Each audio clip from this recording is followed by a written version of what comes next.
Allez, salut tout le monde, j'espère que vous allez bien. Donc je profite de ce petit moment calme pour pouvoir vous faire cette petite vidéo. Alors je suis toujours dehors, hein, je suis dans mon point de rassemblement, on va dire, hein, même si je suis tout seul. Voilà, j'attends la course, hein, j'attends que la notification sonne, en espérant que ça va pas durer trop longtemps. Donc début de semaine, reprise pardon, de l'activité Uber Eats lundi. Bof quoi, c'est... Là, je suis en train de prendre une grande claque dans ma gueule. Y a rien quoi, y a rien, c'est très très calme. J'ai pas mal de collègues pareil, hein, livreurs qui me disent la même chose. Ils ont quelques commandes qui tombent. Parfois j'en vois 2 ou 3 qui passent comme ça, alors on ne sait pas s'ils sont pleins ou s'ils sont à vide. Voilà, donc j'ai un début de semaine très très difficile. Donc lundi j'ai dû faire à peu près une 50aine d'euros. Donc je suis loin de mon objectif. Bon, pour moi, voilà, je ne veux pas être trop gourmand, mais je me dis par jour, faire 60 euros, c'est bien. Si je fais plus, je suis content. Si je fais 60 euros, c'est bien, je suis content. Ça me fait le minimum syndical, on va dire. Et ce qui me permet d'avoir un revenu intéressant à la fin du mois.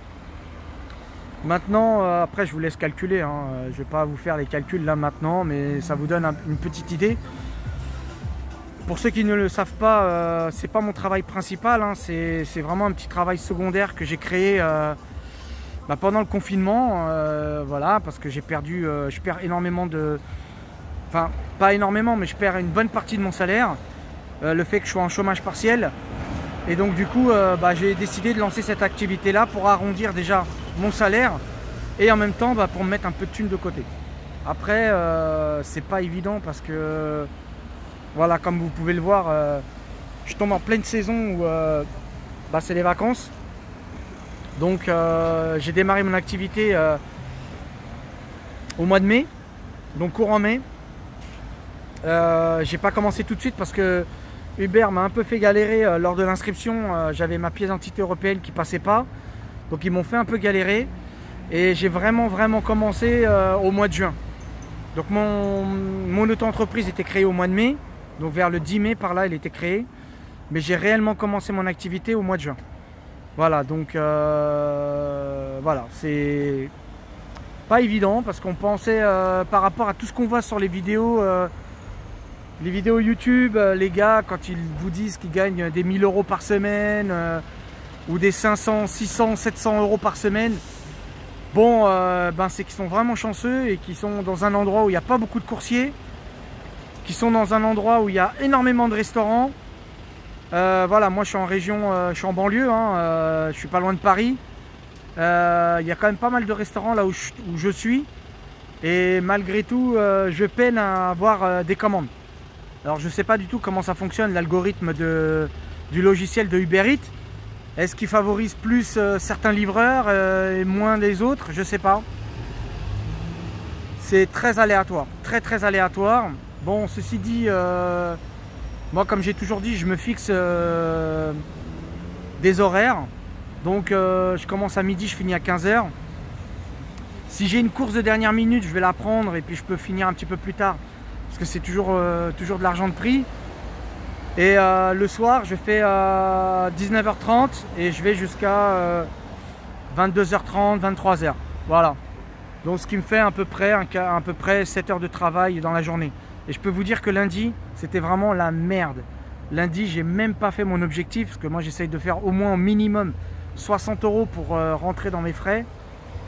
Et là, franchement, j'ai même pas fait 50 balles quoi. Enfin, ouais, si, j'ai fait 50 balles. Mardi, je vous en parle même pas. Mardi, j'ai dû faire même pas 10 balles. Franchement, mardi, c'était vraiment... Mais hier, donc je vous dis, hein, je vous fais cette vidéo là aujourd'hui, mais hier, c'était vraiment catastrophique. J'ai même pas été le soir. Je me suis dit, je vais pas aller cramer de l'essence pour rien. Donc voilà. Là, le petit conseil que je peux vous donner, c'est que... Eh bien, ne pas créer votre entreprise maintenant. Parce que juillet-août, à mon avis, ça va être vraiment la merde. Je vous conseille de créer plus votre entreprise et et de faire votre inscription chez Uber Eats pour septembre. Je pense qu'à partir de septembre, ça va bien marcher, ça va bien matcher. Après voilà. Moi je me co bah, tous les jours, mais quand je vois que ça pue du cul, franchement je me prends même pas la tête, je rentre chez moi quoi. Parce que c'est pour tourner 3 heures et puis ramasser des courses de merde qui vont vous donner 3 euros, 4 euros. Bah voilà. Là par exemple ce matin, je me suis connecté, j'ai eu une commande tout de suite. Hein. Tout de suite, j'en ai une deuxième après. Et en même temps j'ai eu une Deliveroo. Donc franchement, bah, ce qui est bien avec Deliveroo, c'est que voilà, déjà vous êtes mieux payé.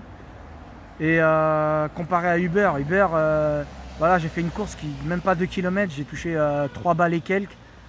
J'ai fait la différence avec Deliveroo, j'ai fait une commande pareil de 2 km et j'ai eu presque 6 euros quoi, voilà. Donc la différence, vous doublez presque la course. Donc c'est un peu dommage. Et personnellement, bon, je vais voir jusqu'à septembre, mais si je vois que c'est galère comme ça, je sais pas si je continuerai l'activité, mais bon, on va pas baisser les bras, on va persévérer et on va avancer tant bien que mal. Je pense que c'est une mauvaise période pendant les vacances, mais voilà. Sinon, qu'est-ce que je voulais vous dire d'autre? Surtout au niveau de votre matos, faites très attention à votre matériel. Parce que j'ai vu, enfin je parlais avec des gars et visiblement il y a des mecs qui s'amusent à piquer les sacs. Donc moi personnellement le sac je le mets toujours sur mon dos, je le mets pas sur la selle de mon scooter. Parce que en fait le fait d'attacher le sac à la selle du scooter, le problème c'est que quand vous devez rentrer dans des résidences, vous pouvez pas rentrer le paquet à la main comme ça et aller vous balader à droite à gauche. Ça le client il peut le noter et vous pouvez vous faire mal noter sur l'application et c'est un peu con quoi. Voilà. Donc c'est un peu dommage. Donc moi sur l'application j'ai la chance hein, d'être à 100%. Voilà, j'essaie d'être le plus correct possible, d'être poli avec les gens, des fois d'échanger un petit peu, de rigoler avec eux. Voilà, mon véhicule est toujours propre, je suis propre sur moi, mon sac il est nickel. Voilà, ça c'est très important quand vous effectuez vos livraisons, c'est très important. Même s'il y a certaines personnes, ils en ont rien à foutre. Certains clients vont dire ouais, c'est pas trop grave, mais il y en a d'autres qui notent. Hein. Il y en a d'autres qui disent ouais que le sac était dégueulasse, le mec son scooter il est à moitié pété. Enfin bon voilà, c'est très important de respecter toutes ces consignes là. Bon bah sur ce, je vais vous laisser. Bon bah là, je vais prendre mon mal en patience et puis je vais attendre hein, que les commandes tombent.